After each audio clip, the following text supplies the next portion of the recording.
حسبي ربي جل الله ما في قلبي غير الله نور محمد صلى الله لا إله إلا الله. أعوذ بالله من الشيطان الرجيم. بسم الله الرحمن الرحيم. حدثنا مسدد قال حدثنا إسماعيل بن إبراهيم أخبرنا أبو حيان التيمي عن أبي زرعة عن أبي هريرة قال كان النبي صلى الله عليه وسلم بارزا يوما للناس فأتاه جبريل فقال ما الإيمان؟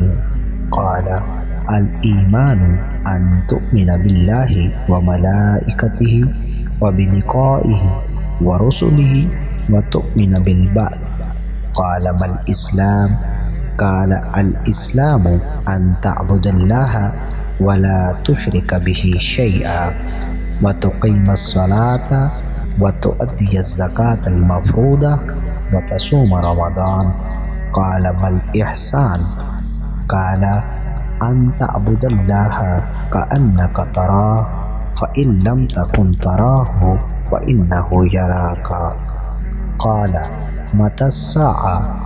قال ما المسؤول عنها بأعلم من السائل وسأخبرك عن أشراطها إذا ولدت الأمة ربها وإذا تطاول رعاة الإبل البهم في البنيان في 5 لا يعلمهن إلا الله.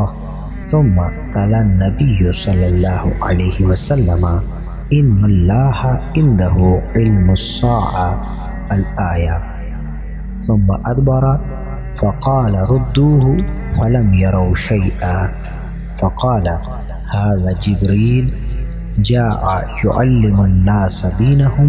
قال أبو عبد الله جعل ذلك كله من الإيمان.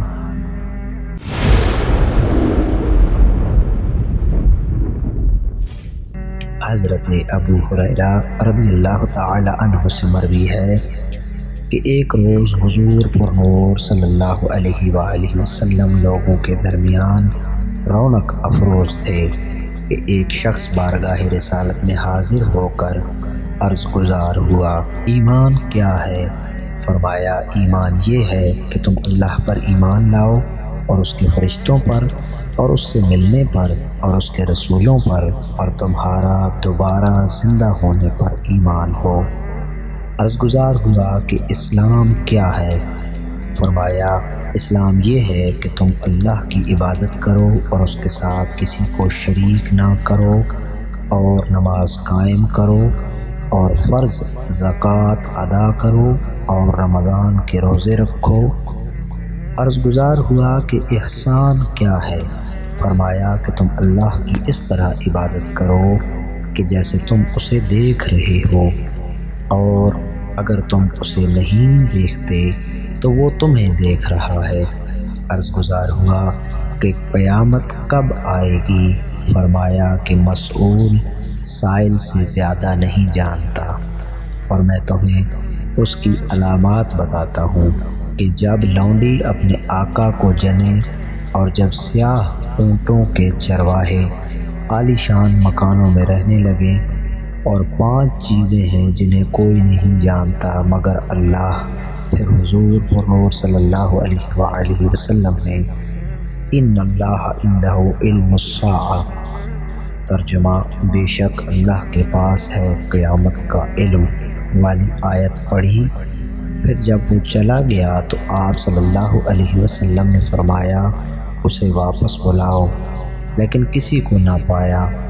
فرمایا وہ جبریل تھے جو لوگوں کو ان کا دین سکھانے آئے تھے۔ امام بخاری نے فرمایا کہ ان سب کو ایمان کا حصہ قرار دیا۔